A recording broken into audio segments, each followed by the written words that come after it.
masih di poin 10 huruf A ini, keterangan saudara ini ada dua nama, namanya Pak Joko Priyono dan Pak Masud Kamit, dua-duanya mantan direksi pada anak perusahaan Pertamina Subholding ya, satu KPI, satu PPN. Ini istilah saudara sebut di sini yang sudah dicopot nih. Ini ada persoalan nggak dengan dua orang ini sehingga kemudian ini disebut sebagai mantan yang sudah dicopot? Ada masalah nggak dengan dua? Bagi saya dua saudara ini adalah dirut yang terhebat yang Pertamina punya untuk mau perbaiki produksi kilang, termasuk perbaiki Patraniaga. Maka saya sangat senang dengan mereka. Semua yang saya arahkan dia kerjakan, termasuk soal aditif. Pak Mahfud ini lebih baik dipecat daripada dia tanda tangan kalau ada penyimpangan pengadaan. Makanya saya bilang ini adalah salah satu terbaik yang kita punya. Pak Joko ini Dicopot ya istilahnya. Ini orang kilang, asli dari kilang.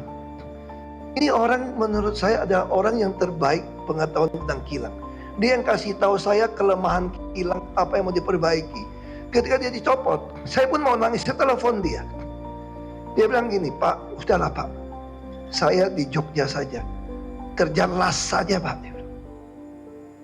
Saya pikir BUMN ini keterlaluan, mencopot orang yang bukan meritokrasi. Kenapa orang yang mau lakukan yang saya lakukan dicopot?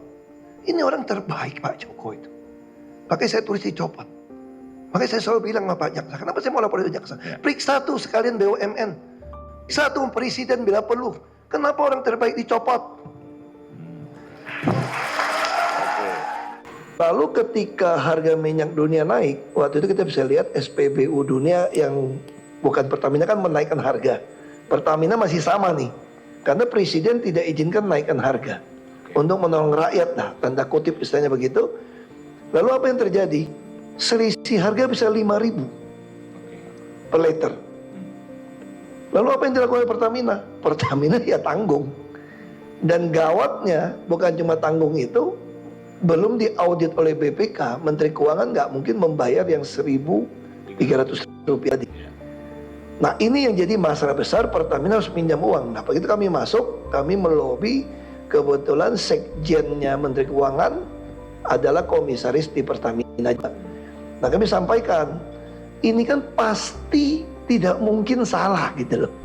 Nah kenapa Anda tidak bayar 70% dulu, 30% ditahan untuk mengatur selisih?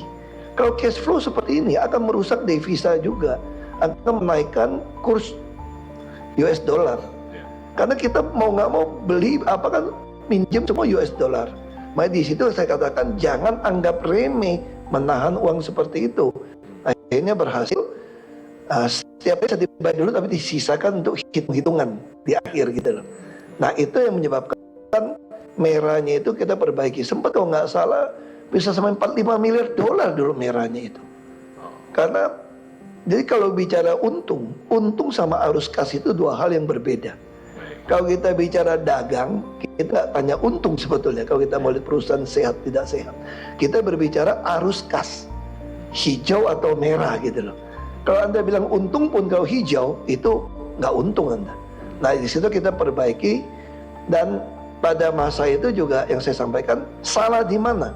Itu saya sampaikan pada menteri juga pada presiden, sistem subsidi Anda salah. Harusnya subsidi di orang dengan voucher digital bukan di barang. Karena kita bisa lihat di berita yang nyolong barang ini dijual ke industri itu banyak. Ini udah jadi berita umum, udah jadi laporan umum di kerjaan sehari-hari. Tapi sistemnya sampai hari ini tidak diubah-ubah juga. Itu aja pendapat saya.